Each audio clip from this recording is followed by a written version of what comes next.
प्रिय छात्र छात्राओं, पिछली जो डे की क्लास में हमने जो ग्रामीण अधिवासियों के विभिन्न प्रतिरूपों के बारे में पढ़ा था। बच्चों, अब हम आगे पढ़ेंगे ग्रामीण अधिवासियों की समस्याएं। ग्रामीण अधिवासियों में कौन कौन सी समस्याएं पाई जाती हैं, इन सब के बारे में हम पढ़ेंगे। सामान्यतः ग्रामीण अधिवासियों में निम्न समस्याएं दृष्टिगोचर होती हैं, दिखाई देती है। नंबर 1, आवागमन के साधनों का अभाव।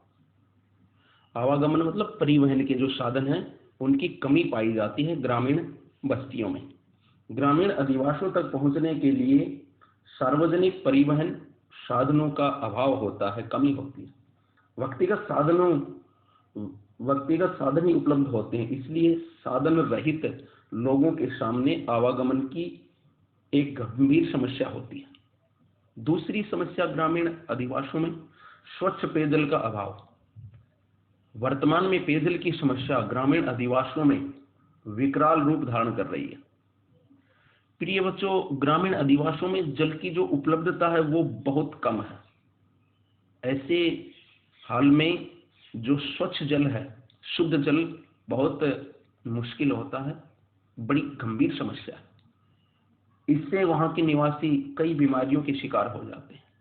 प्रिय बच्चों, मैं आपकी सूचना के लिए बताना चाहता हूं कि हमारे देश में प्रति 8 सेकंड में एक बच्चे की दूषित जल पीने से मौत हो जाती है। तो इस प्रकार से हमारे देश में जल उपलब्धता ही कम है, फिर जल शुद्धता की दृष्टि से तो हम बहुत पिछड़े हुए हैं। 120वां स्थान आता है जल शुद्धता की दृष्टि से भारत का, 120वां स्थान। अर्थात हमारे देश से 119 देश है ना अच्छा शुद्ध जल पीते हैं। उसके बाद जो तीसरी समस्या है ग्रामीण अधिवासियों की, वह स्वास्थ्य सेवाओं का अभाव। यहाँ के निवासियों को छोटी छोटी स्वास्थ्य सुविधाओं के लिए समीपवर्ती नगर में जाना पड़ता है। आवागमन के साधनों के अभाव के कारण यह समस्या और भी गंभीर हो जाती है और समय पर उपचार नहीं मिलने के कारण कई बार मरीज की मौत भी हो जाती है। उसके बाद जो चौथी समस्या है विद्युत आपूर्ति का अभाव। ग्रामीण अधिवासियों में नियमित एवं पर्याप्त विद्युत आपूर्ति का अभाव होता है।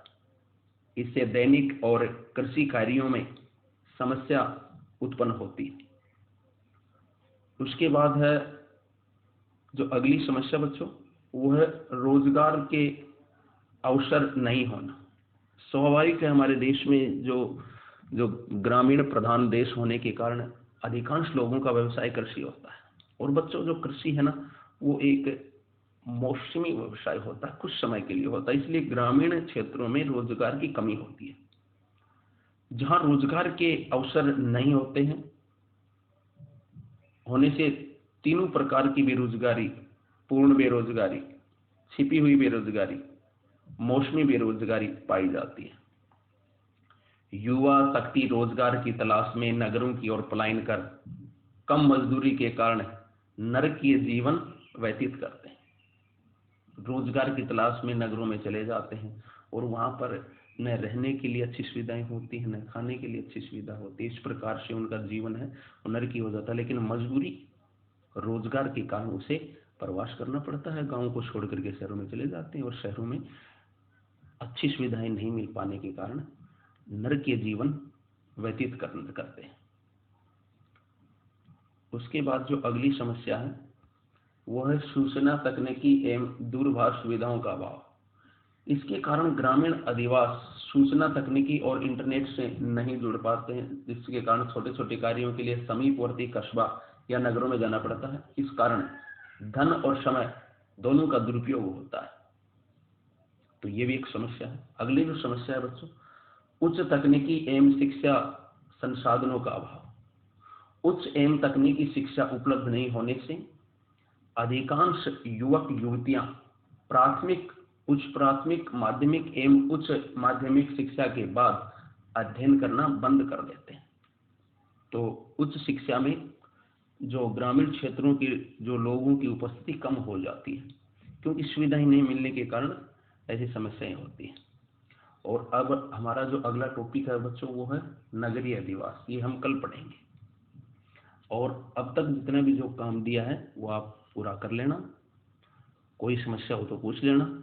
होमवर्क कंप्लीट करना है, यू नो दैट होमवर्क है वो पहली प्राथमिकता है, आपको होमवर्क 100% करना है। तो आप होमवर्क पूरा करें। धन्यवाद।